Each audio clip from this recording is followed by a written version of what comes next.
Welcome to Wealth Through Stories. I am so grateful to have Victoria with us again today. Victoria, you have such a powerful story, and I'll tell you, for such a time as this, because so many people are dealing with great losses, and you have worked through so much of that deep loss.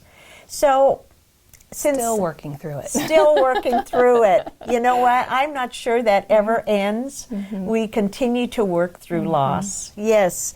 Victoria is a chaplain, speaker, and award-winning author. Her passion will inspire you to embrace adversity and live life to the fullest. So, once again, welcome, Victoria. Thank you. You know, you are somebody who truly inspires me to live life to the fullest. Yes, I really mean that. God. Because of the deep grief you have walked through, and you know, in a minute, since some of our viewers may be brand new to this episode, tell our friends just real briefly what you have walked through. Sure. So I lost my daughter almost 13 years ago this month.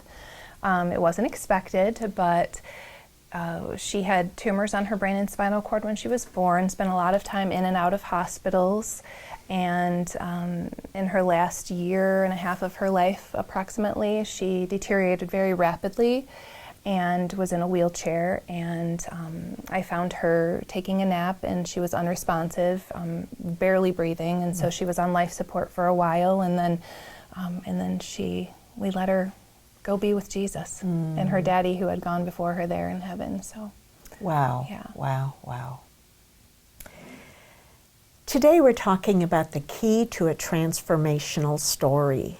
And the key to that is really begins with an abundant mindset.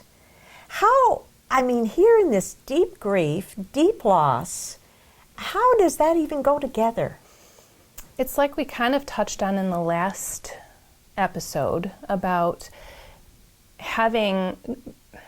embracing adversity, because there's a difference between managing and embracing.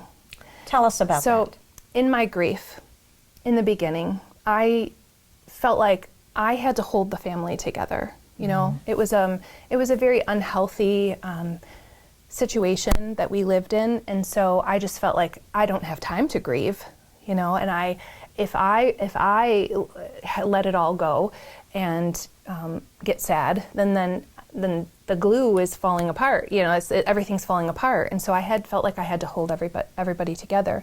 So in the beginning, a lot of times I just kind of stuffed things down. And I knew Sydney was in heaven with Jesus, so that was her victory. You know, and I was happy about that as her mom. And so I kind of just thought, well, I'm good. You know, I never went to grief counseling. I never went to any support groups or anything like that. So I just basically managed my grief by stuffing it down. But then I learned how to embrace it. And then I started going through the grief work about 3 years ago, really. And what was that turning point? What allowed you to do that? So God spoke to me and told me that I needed to help grieving moms. And I was struggling to relate to the deep pain they felt, many of them. And I questioned why. I just thought, was there something wrong with me? Am I not compassionate? I mean, I lost my daughter, and I don't feel like I'm on the same level of pain that these other moms are feeling. And God really, through a series of a lot of prayer and things that He showed me, said that I have to go there. I have to go back there. And I was trying to write the book, and every time I would try to write the book about her story, I would stop because it was too painful. And so God really impressed on me that I needed to go back to that raw grief and go there. Wow. And so I did. I went to a bereaved moms conference. It was the first thing I went to all by myself. And I rarely can tell this without crying, but when I walked around the corner and saw all those other moms there were 60 other moms there. It was like all those years of not grieving and not being able to relate just got rolled up into one ball, and it just all washed over me, and I grieved for myself, and my heart broke for every one of those moms. Wow. And by the time I was done with that conference, I knew I needed to do something to help, and I needed to start writing the book again, and I needed to, do things. So now I lead a group for women a grief group, and I'm on the board for a ministry that helps families find hope after grief or during grief. So there's that difference. Yes. Thank you for sharing that difference, because I think it's so easy for us to get caught up in managing our grief. But you actually put a term to that, managing grief. I love that.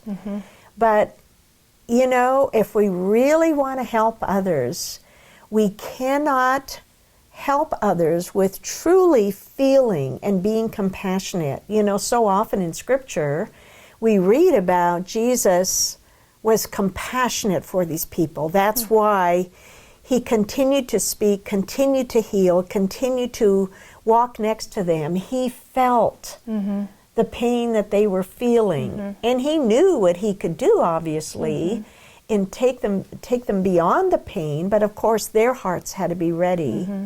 And so now he's taken you back to that place so that you can help others. And he said you need to love them like I do. So if I'm not, like, even if I go and speak or I write, what's my motivation for doing it? If I'm not doing it in love for his people, then I shouldn't be doing it. And so it was in that moment I realized I love these women, and, you know, that's my motivation, and I just want to help now that I've been through things. And it's Romans 8:28 lived out. You know, he has worked all things for good in this situation for those who love him and are called according to his purpose. And so, and I believe that is embracing adversity. That's embracing it. You're not managing it, you're embracing it. Yes. You know? Oh, I love that. Thank you for sharing that. Let's go back a little bit to before you lost your daughter. Even how much time did the doctors give you when they just said, you know? Well, her death was not the prognosis. So it was a surprise that I found her, you know, unresponsive and not breathing. She hadn't been feeling well for a couple of days, and we had appointments set up, but it just happened so quickly, you know. And so then as soon as we got to the hospital, they said, and I was so thankful because the doctor I was dealing with was a Christian, and he said, you know, she had oxygen deprivation.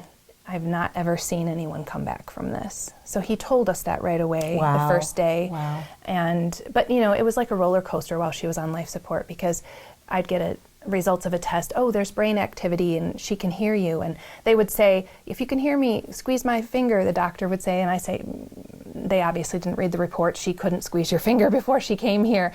But you know, because she lost her neurologic function. But I said to her, if you can hear me, raise your eyebrows. And she would. And so I knew she could hear me for a few days, but then she had a seizure one day when I was out of the room, and after that seizure, there was nothing. There was no raising eyebrows, there was none of that. And in the meantime, we had been making, you know, deciding, praying about life support decisions. So it was just the 11 days that she was on. 11 days on life support. Wow. Wow. And then when it came to that final goodbye and the funeral, what inspired you or gave you hope and courage during that time? Knowing that she was with Jesus was certainly. Yeah, because, you know, while for me, I had so much pain and I, you know, I didn't wish for it to be that way. For her, because she knew God, she knew Jesus, she accepted him, she lived her life for him, she pointed to him unapologetically, you know. For her, it was a victory. I didn't look at her death as defeat, but for her, a victory. And so as a mom, if we really, truly want what's best for our kids, then that's the best for her, you know, to be there with him. So one of the stories you have told me about is, and I know as a speaker, you speak on it, is talking about that dash, Sydney's dash. Tell our friends what that means to you and the story behind it. Yeah, so Sydney wanted to get a tattoo on her birthday, on her 15th birthday, and I was going to let her because I thought she's gone through so much. If she wants to get poked and prodded more, I mean, go for it, girl. But she wanted to get the ichthus. and she wanted to get it on her wrist. And so we were planning to do that. Well, then we realized when she was on life support that she wouldn't make it to her birthday. And so my two daughters, and some friends and their daughters decided we would go get that on her birthday.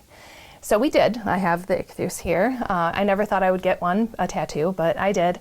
And so we had done that, and then, so she died in October, so then in the spring we were talking about getting the memorial stone and put out there, because it was I hadn't done it yet. I wasn't ready to do that. That seemed so final when I would do the stone, So I thought, how will I, on the way there, I just kept thinking, what am I going to put on it, And I remembered when I was driving there, that somebody said, oh, Sydney never got her tattoo. And our pastor at the time said, well, you could put it on her stone. And so it was like these thoughts just kept rolling. The next thought was, oh, I could put it on her stone. And then I remembered when there was a speaker once that said, one day when you die, there will be that dash between the day you're born and the day you die. And what does that dash represent here on earth?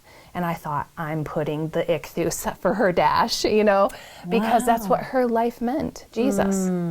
So that was just a really neat thing that I got to do. Wow. Just put that there. And so. Very powerful. Very powerful. So I know there's, after all of this, and I remember you sharing a story with me about something that just brought the family together. And tell us about that story. Are you referring to the Gift of Life? I am. Okay. Yes. So Gift of Life contacted us, or they came to the hospital and talked to us about donating, that Sydney was a prime candidate for donating organs and tissue. And so we proceeded forward with that. I remember thinking, I would want someone to do that for me if I were in the other position. And I knew she was with Jesus, and her body was deteriorating, and it wouldn't do any good here, And so we agreed to it. And the first holiday without her, besides her birthday, was going to be Thanksgiving. And we always sat at the table and said what the things that we were thankful for. And I was thinking, what am I going to say I'm thankful for this year? This is my first Thanksgiving without my daughter. What am I going to say? And a couple days before Thanksgiving, God's timing, he's just great. We got a letter from the Michigan Eye Bank, and it talked about how when families lose loved ones, it's really hard to think about other people, and we're so appreciative that you've done this and that you donated her cornea tissue.